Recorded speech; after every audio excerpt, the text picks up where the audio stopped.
बुशरा, किन इश्यूज़ पे पाकिस्तान के इस सबसे बड़े सूबे में होती है पॉलिटिक्स? जब इंतखाबात हो रहे होते हैं तो उस वक्त भी वही इश्यूज़ गर्दिश कर रहे होते हैं, या इंतखाब की सियासत में कुछ और नारे और इश्यूज़ पे बात करने के लिए बड़ी जमातें भी आ जाती हैं, यहाँ की लोकल जमातें भी? फिर कौम परस्तों की भी यहाँ पे बात हुई कि जो कौम परस्त लीडरशिप थी, ज़ाहिर है वो एक नज़रिए की बुनियाद पे हमेशा एक जद्दोजहद करती रही है,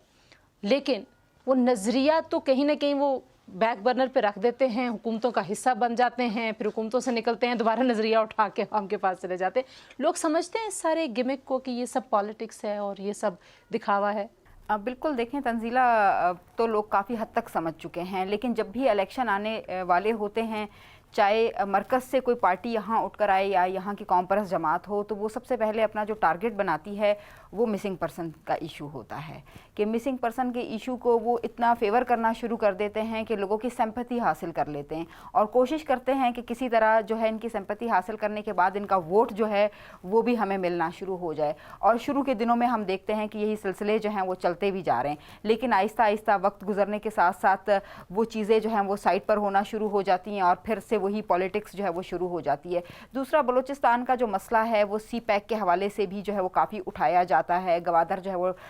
बिल्कुल टारगेट पे रहता है कि वहाँ के जो मसले मसाइल हैं, वहाँ के लोगों के जो इश्यूज़ हैं, उनको जो है हम देखते हैं कि सियासी जलसों में कई मरतबा तकारीर का हिस्सा बनाया जाता है, लेकिन चीज़ें जूं की तूं हैं। बलूचिस्तान के लोगों को उस तरह से किसी भी मामले में कोई इस्तिफ़ादा जो है वो हासिल नहीं होता।